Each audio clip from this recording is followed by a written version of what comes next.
Sir ಇಂದು ಮಾಜಿ ಪ್ರಧಾನಿ ದೇವೇಗೌಡ ಅವರನ್ನ ಭೇಟಿ ಮಾಡಿದ್ದೀವಿ. ಸಾಕಷ್ಟು ಹೊತ್ತು ಚರ್ಚೆ ನಡೆಸಿದ್ದೀರಾ ಸರ್? ಈ ದೇಶದ ಒಬ್ಬ ಹಿರಿಯ ಹಾಗೂ ಮುತ್ಸದಿ ರಾಜಕಾರಣಿ ಮಾಜಿ ಪ್ರಧಾನಮಂತ್ರಿಗಳು ಸನ್ಮಾನ್ಯ ಎಚ್.ಡಿ. ದೇವೇಗೌಡಜಿ ಅವರನ್ನ ಭೇಟಿ ಮಾಡಿ ಅವರ ಆರೋಗ್ಯವನ್ನು ಕೂಡ ವಿಚಾರಿಸಿ, ಇನ್ನು ಇತ್ತೀಚೆಗೆ ನಮ್ಮ ಪ್ರಧಾನಮಂತ್ರಿ ನರೇಂದ್ರ ಮೋದಿಜಿ ಅವರು ಶಾಂಘೈ ಶೃಂಗಸಭೆಯಲ್ಲಿ ಭಾಗವಹಿಸಿದ್ರು. ತದನಂತರದಲ್ಲಿ ದೇವೇಗೌಡಜಿ ಅವರು ಪ್ರಧಾನಮಂತ್ರಿಗಳಿಗೊಂದು ಪತ್ರವನ್ನು ಕೂಡ ಬರೆದು ಅವರಿಗೆ ಅಭಿನಂದನೆಯನ್ನು ಕೂಡ ಸಲ್ಲಿಸಿದ್ರು. ಇನ್ನು ಅಮೆರಿಕದ ಅಧ್ಯಕ್ಷ ಟ್ರಂಪ್ ಅವರ ಸವಾಲನ್ನ ಎದುರಿಸಿ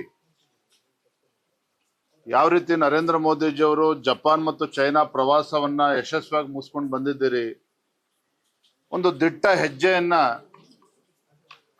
ಮೋದಿಯವರು ಇಟ್ಟಿದ್ದಾರೆ, ಇವೆಲ್ಲವನ್ನು ಕೂಡ ಶ್ಲಾಘಿಸಿ ಪತ್ರವನ್ನ ಬರೆದಿದ್ರು. ನಾನು ಕೂಡ ಶಿಕಾರಿಪುರ ಪ್ರವಾಸದಲ್ಲಿದ್ದೆ. ಪತ್ರಿಕೆಗಳಲ್ಲಿ ಮಾಧ್ಯಮದಲ್ಲಿ ನೋಡಿದಾಗ ನನಗೆ ತುಂಬಾ ಸಂತೋಷನೂ ಕೂಡ ಆಯಿತು, ಹೆಮ್ಮೆನೂ ಕೂಡ ಆಯಿತು. ಇಂಥ ಇಳಿ ವಯಸ್ಸಿನಲ್ಲೂ ಸಹ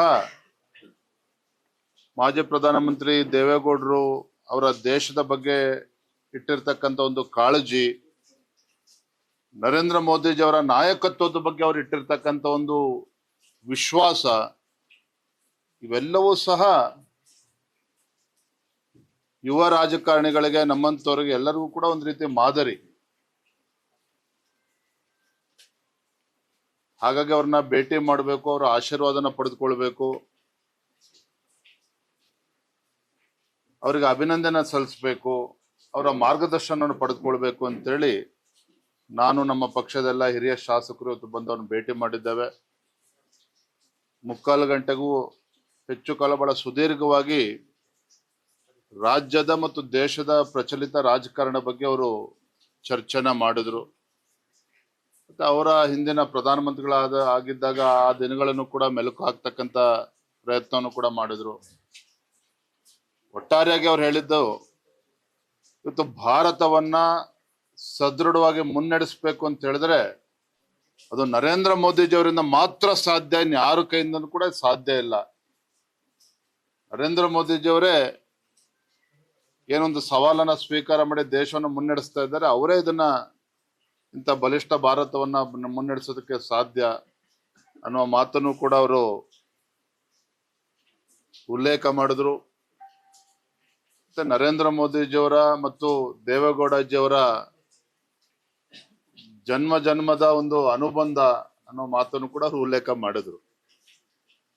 ಯಾವ ರೀತಿ ಟ್ರಂಪ್ ಸವಾಲನ್ನ ಒಡ್ಡಿದಾಗ 48 ಗಂಟೆಗಳಲ್ಲಿ ಯಾವ ರೀತಿ ಟರ್ನ್ ಅರೌಂಡ್ ದ ಟೇಬಲ್, ಅದ್ರ ಬಗ್ಗೆನೂ ಕೂಡ ದೇವೇಗೌಡಜಿ ಅವರು ಬಹಳ ಮೆಚ್ಚುಗೆ ಮಾತನ್ನ ಹೇಳಿದ್ದಾರೆ. ನನ್ನಂತೆ ಅನೇಕ ರಾಜ್ಯದಲ್ಲಿರ್ತಕ್ಕಂಥ, ದೇಶದಲ್ಲಿರ್ತಕ್ಕಂಥ ಅನೇಕ ಕಿರಿಯ ರಾಜಕಾರಣಿಗಳಿಗೆ ಒಂದು ರೀತಿ ಅವರು ಮಾದರಿ ರಾಜಕಾರಣಿ ಅಂತ ಹೇಳಿದ್ರು ಕೂಡ ತಪ್ಪಾಗಲಾರದು. ಈಗ ಒಂದು ಹೋರಾಟದ ವಿಚಾರ ಆಗಿರ್ಬೋದು ಸರ್, ನೀವೊಂದು ರಾಜ್ಯ ರಾಜಕಾರಣದ ಬಗ್ಗೆ ಕೊರತೆ ಮಾಧ್ಯಮದಲ್ಲಿದೆ ಅಷ್ಟೇ ಹೊರತು ನಮ್ದು JDS ಮಧ್ಯೆ ಯಾವ ರೀತಿ ಕೊರತೆ ಇಲ್ಲ. ಈಗ ಸರ್ ಅವರು ಸೆಪ್ಟೆಂಬರ್ 9ರಿಂದ ಹೋಗ್ತಿದ್ದಾರೆ, ನೀವು ಕೂಡ ಪ್ರತ್ಯೇಕವಾಗಿ ಹೋಗ್ತಿದ್ದೀರಿ. ಯಾವ್ದ್ರ ಬಗ್ಗೆ?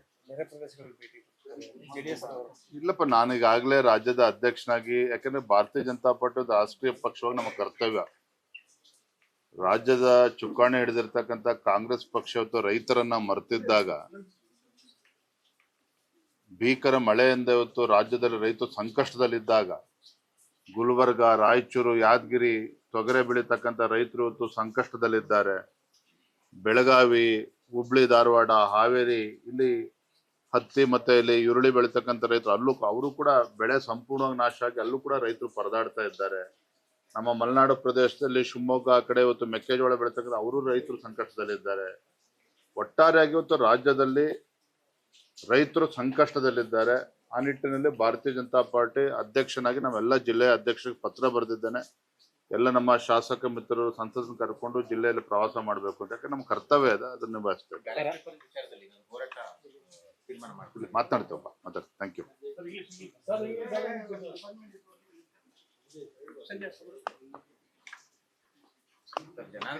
Today we met former Prime Minister H.D. Devegowda ji along with all our senior legislatures, senior leaders. Personally thanked H.D. Devagowda ji for writing letter to Prime Minister Narendra Modi ji. Because recently Devagowda ji wrote letter congratulating Modi ji for taking decisive step in taking this country forward, especially after America's president challenged India by increasing tariffs. Modi ji, without getting into pressure, he went ahead with Japan and as well as China trip. And the Shanghai summit was very successful. So Devagowda ji openly appreciated Narendra Modi ji's decision of Shanghai summit and Japan trip. So in this regard, we met Honorable former Prime Minister Devagowda ji. We thanked him and also he discussed on various issues, including Karnataka as well as national politics. One thing which Devagowda ji clearly mentioned was, if India has to move forward, it is only through Narendra Modi's dynamic leadership.